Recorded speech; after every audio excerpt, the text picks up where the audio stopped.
Hello, I'm David Chaston with 90 at 9, brought to you by interest.co.nz. This week at everything you need to know in 90 seconds at 9 o'clock, with news China has sprung a series of data surprises. They cut their reserve ratio by a chunky 50 basis points, which is expected to release up to $125 billion in additional bank liquidity. And they're doubling the cut to 100 basis points for commercial banks that operate only within provincial-level regions. All this extra liquidity is to help fund their boosted infrastructure projects at provincial levels, funded by even more local authority debt.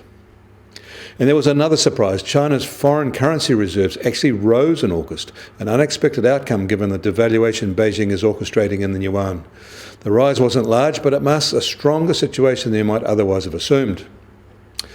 But also, there was a surprise, an unexpected fall in exports in August. Chinese exports fell 1% in dollar terms from a year earlier, while imports declined 5.6%, leaving a trade surplus of $35 billion. The reason for the fall in exports is a sharp drop to the US, which was down 16% on a year-on-year basis. Analysts had expected a small rise as front-loading extended. In Hong Kong, protests flared again this weekend. Ratings agency Fitch has cut Hong Kong's credit rating to AA from AA+, citing these protests. In Europe, German industrial production extended its contraction. And in Thailand, they've started offering a 50% tax cut for manufacturers fleeing China. There are a few, but so far there's no mass exodus. In the US, their August non-farm payrolls data show that they continue to add jobs, but at a very modest pace as the trade war intensifies and global growth slows. In fact, 130,000 new August jobs is the fourth lowest month in the past year, and for the whole of the past 12 months, the jobs growth is 19% below the same prior period, and the least since 2011. Of note, freight companies slashed their payrolls, the industry sector with the largest reversal.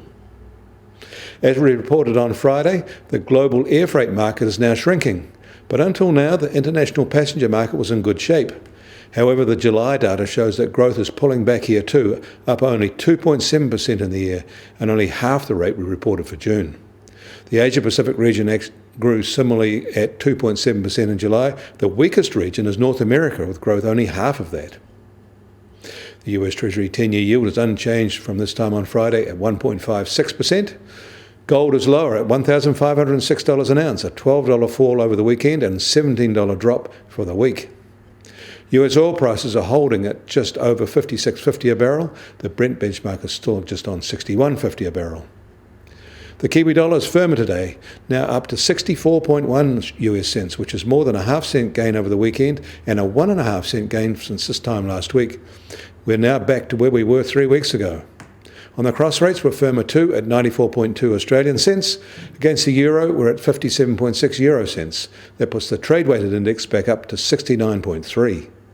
I'm David Chaston. That was 90 at 9, brought to you by interest.co.nz.